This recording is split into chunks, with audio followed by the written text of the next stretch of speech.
Back again with another video. How's everybody doing tonight? Oh my God. As soon as I go live, everybody lose their mind.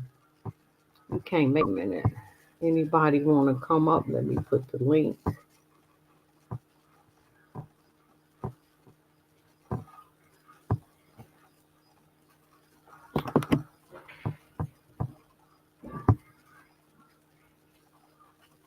Okay, there's the link if anybody come in and want to come up. I wasn't even going to touch on this subject, but there have been many people who have been talking about Project 25. It's 900 pages. It's a think tank group. So I was thinking about it. I was like, we gonna read it. We're not gonna read 900 pages. Of course, I'm gonna break it up. But how can you speak on something that you have not read? It just doesn't make any sense to me. You can't speak. It's 900 pages. There's like 9 or 10 chapters. So we just gonna do chapter one. And if it's too long, then we just going to break that up. But yeah, so let's talk about Project 25. And they do have a website. You can Google it. Project 25. It's a think tank group. So, about Project 2025, building now for a conservative victory through policy, personnel, and training. The actions of the liberal politicians in Washington have created a desperate need and unique opportunity for conservatives to start undoing the damage the left has brought and build a better country for all Americans in 2025. And they have destroyed this country, especially with that immigration. You got at least 10 to 15 million people in here. It's awful. Inflation is awful. The economy is awful. Okay, so now it is not enough for conservatives to win elections if we are going to rescue the country from the grip of the radical left. We need both a governing agenda and the right people in place ready to carry this agenda out on day one of the next conservative administration. This is the goal of the 2025 Presidential Trans- Transition Project. The project will build on four pillars that will collectively pave the way for effective conservative administration, a policy agenda, personnel training, and a 180-day playbook. The project is an effort of a broad coalition of conservative organizations that have come together to ensure a successful administration begins in January 2025. With the right conservative policy recommendations and properly vetted and trained personnel to implement them, we will take back our government. The 2025 Presidential Transition Project is being organized by the Heritage Foundation and builds off Heritage's long-standing mandate for leadership, which has been highly influential for presidential administrations since Ronald Reagan. Wow, I did not know that this has been around since Ronald Reagan. If you want to hit the link, come up, you can. Wow. Most recently, the Trump administration relied heavily on the Heritage Mandate. That is something I didn't know. So even though I like Trump, he said he didn't know nothing about it.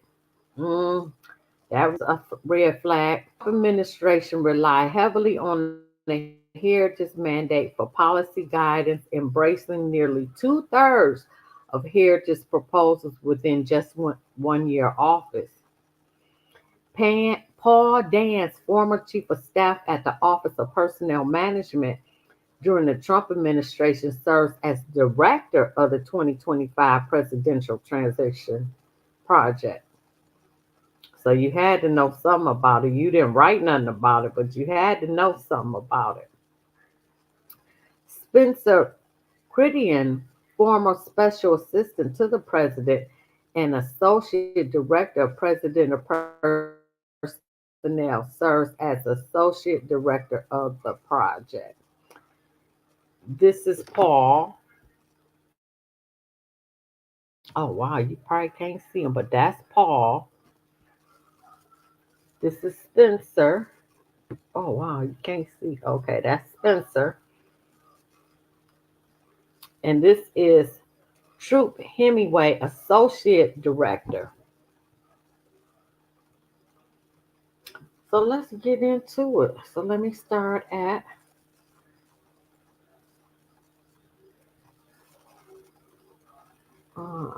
let's look at the playbook.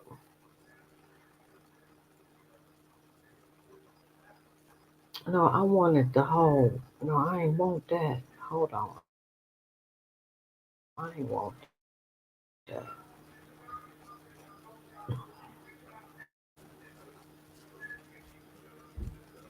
No, I don't want that either. Where's the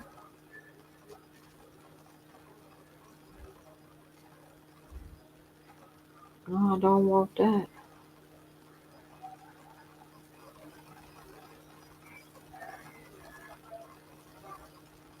Okay, I found it. So this is what the book looks like. Mandate for Leadership, the Conservative Promise, 25. That's the book. And this is under fair use. So the first chapter is a note on Project 2025 by Paul Dan. So let me click that. How many pages is this? Oh, it's only 2 pages.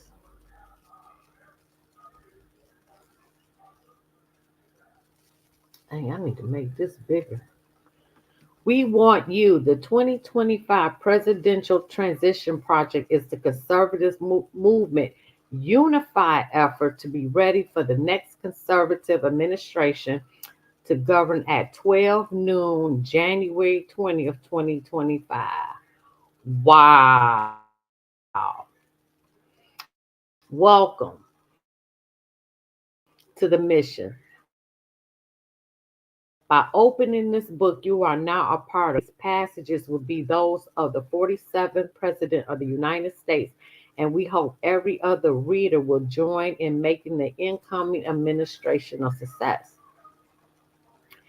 History teaches that a president's power to implement an agenda is at an apex during the administration's opening days. To execute requires a well conceived, coordinated, unified plan and a trained, committed cadre of personnel to implement it. In recent election cycles, presidential candidates normally begin transition planning in the late spring of the election year or even after the party's nomination. That is too late. The federal government complexity and growth advance of a seemingly lo- lo- lo- ugh, logarithmic oh shoot logarithmic rate every 4 years. For conservatives to have a fighting chance to take on the administrative state and reform our federal government, the work must start now. The entirety of this effort is to support the next conservative president, whoever he or she may be. Now, I got to tell you, this was written in 2017. So this was written a few years ago. In the winter of 1980, the fledgling Heritage Foundation landed to President elect Ronald Reagan the inaugural mandate for leadership.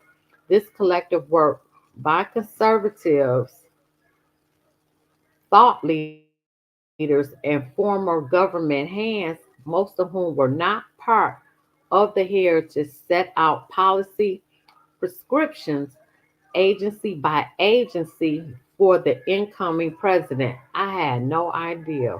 Wow. The book literally put the conservative movement and Reagan on the same page. And the revolution that followed might never have been save for this band of committed and volunteer activists. With this volume, we have gone back to the future and then some. It's not 1980, it's 2023. The game has changed. The long march of cultural Marxism through our institutions have come to pass. Now that's the truth. Now I agree with that. That's the truth. The federal government is a behemoth weaponized against American citizens and conservative values with freedom and liberty under siege as never before. That is a fact. I agree. The task at hand to reverse this tide and restore our republic to its original moorings is too great for any one conservative policy shop to spearhead. It requires the collective action of our movement. With the quickening approach of January 2025, we have 2 years and one chance to get it right. So I stand corrected. This was written in 2023. Project 25 is more than 50 of the nation's leading conservative organizations joining forces to prepare and seize the day. The, an- the, the annex goals personnel is policy, and we need a new generation of Americans to answer the call and come to serve. And we need a new generation of Americans. Oh, okay, I read that. This book is functionally an invitation for you, the reader, Mr. Smith, Miss Smith, Miss Smith, to come to Washington and support those who can. Our goal is to assemble an army of aligned, vetted, trained, and prepared conservatives to go to work on day one to deconstruct the administrative state. The project is built on four pillars. One, puts puts in one place a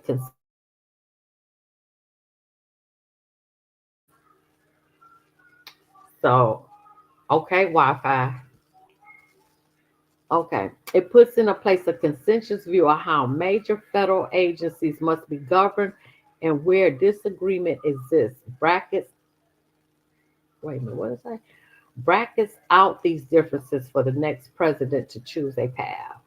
Pillar two is a personal database that allows candidates to build their own professional profiles and our coalition members to review and voice their recommendations. These recommendations would be collected and shared with the president elect's team, greatly streamlining the appointment process. Pillar three is the Presidential Administration Academy, an online educational system taught by experts from our coalition for the newcomer. This will explain how the government functions and how to function in government. For the experience, we will host in person seminars with advanced training and set the bar for what is expected of senior leadership. Wow, is all I can say. I had no idea. Pillar four, the playbook. We are forming agency teams and drafting transition plans to move out of as Americans living at the approach of our nation's 250th birthday. We have been given much. As conservatives, we are as much required to steward this precious heritage for the next generation. On behalf of our coalition partners, we thank you and invite you to come join us to Project 2025. Okay, that's from the director. That was only 2 pages. So, and you know what? I think I'm going to read the four and then I'm going to come back with chapter one. That's what I'm going to do. Yeah. Okay. So this is a promise to America by Kevin D. Roberts, PhD. Oh, this 17 pages. We ain't gonna read all that. I'm gonna probably read half of it.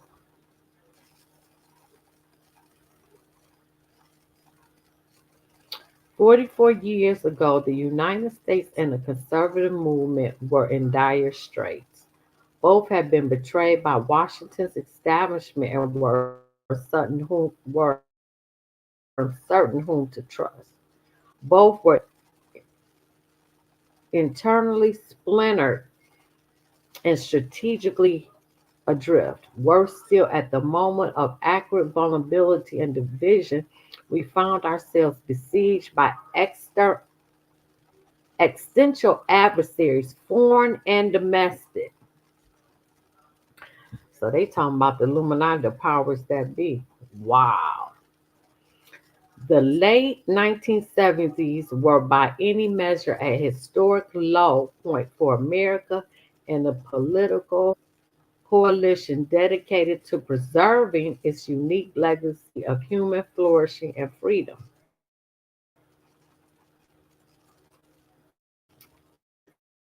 America and the conservative movement are enduring an era of division and danger akin to the late 1970s. Now, as then, our political class has been discredited by wholesome dishonesty and corruption. That's a fact. That is a fact. Look at America under the ruling and cultural elite today. It's terrible. Inflation is ravaging family budgets. Drug overdose deaths continue to escalate because they walk in the fentanyl right across the border in backpacks.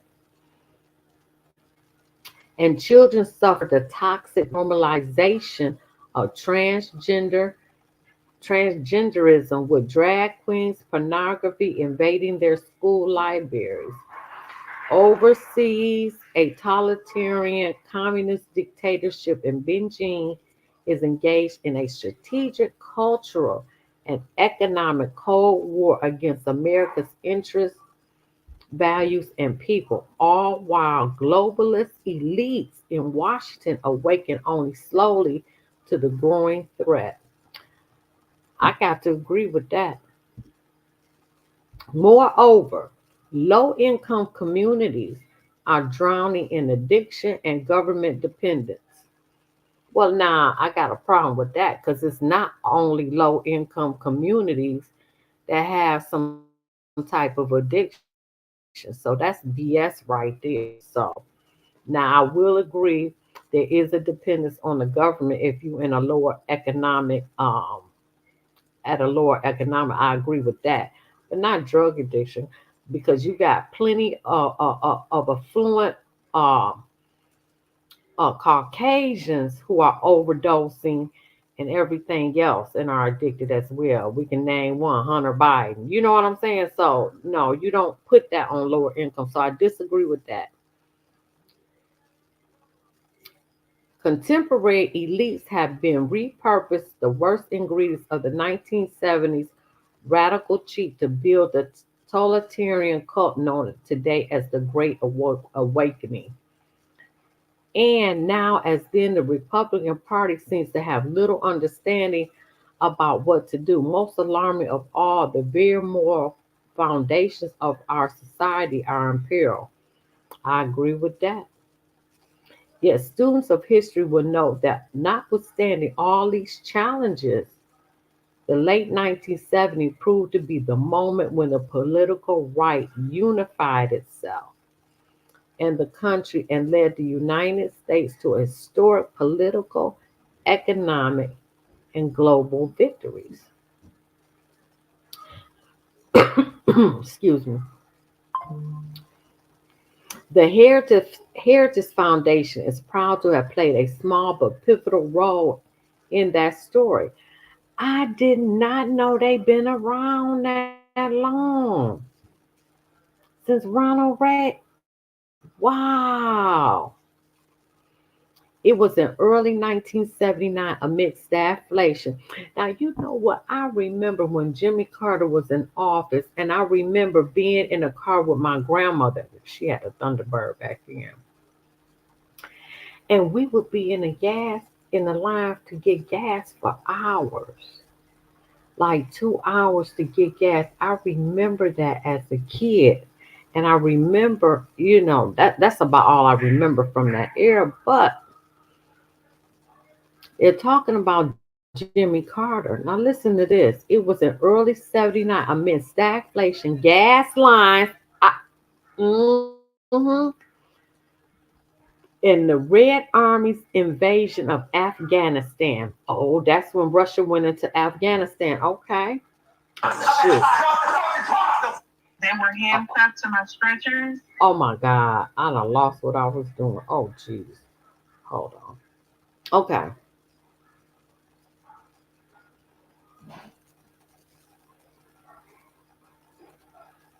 Okay. The Red Army's invasion of Afghanistan, the neither of Jimmy Carter's days of malice, that Heritage launched the Mandate for Leadership Project. I had no idea. Wow, this is getting interesting. We brought together hundreds of conservative scholars and academics across the conservative movement. Together, this team created a 20-volume, 3,000-page governing handbook containing more than 2,000 conservative policies to reform the federal government and rescue the American people from Washington's dysfunction. Wow. It was a promise from the conservative movement to the country, confident, specific, and clear. Mandate for Leadership was published in January 1981, the same year Ronald Reagan was sworn into presidency. Wow. By the end of that year, more than 60% of its recommendations had become policy. Oh, this deep. Oh, this is deep. I might have been wrong with what I said about, oh, this getting deep.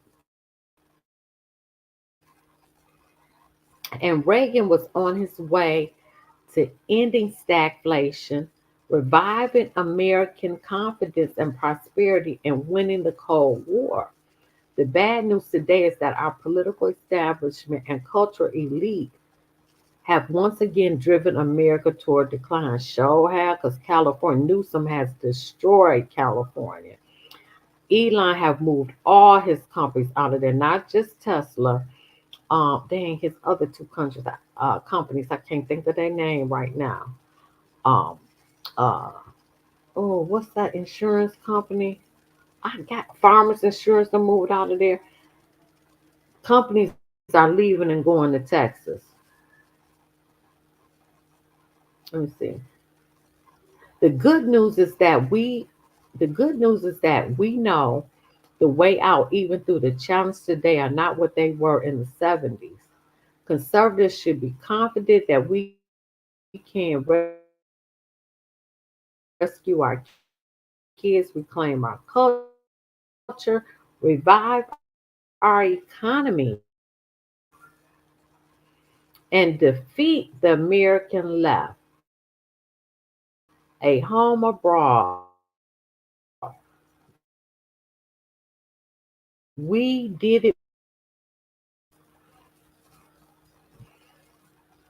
before. I'm going to end this in a minute. As Ronald Reagan said, freedom is a fragile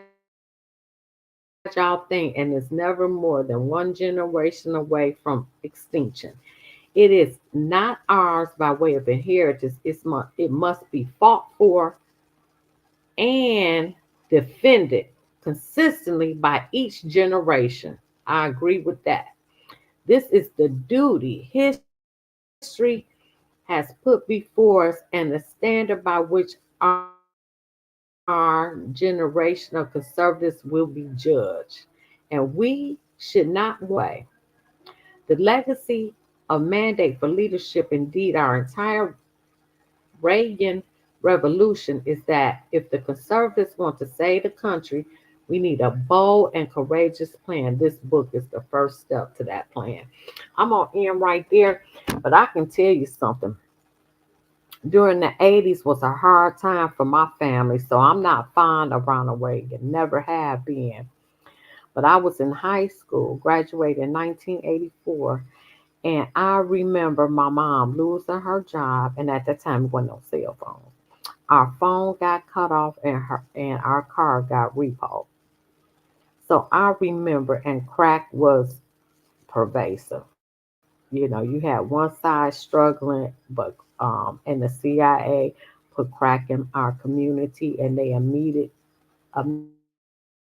to that. Maxine Waters was pivotal with Freeway Ricky Ross of them admitting that that's what they did for the Iran Contra situation. And the fall guy was Oliver North. I remember that like yesterday.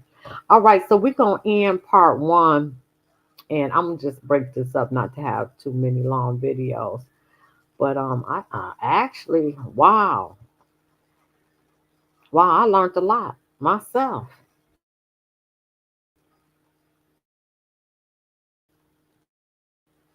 Wow, is all I can say. All right, have a good night. Leave a comment, please. Like, share, subscribe, leave a comment.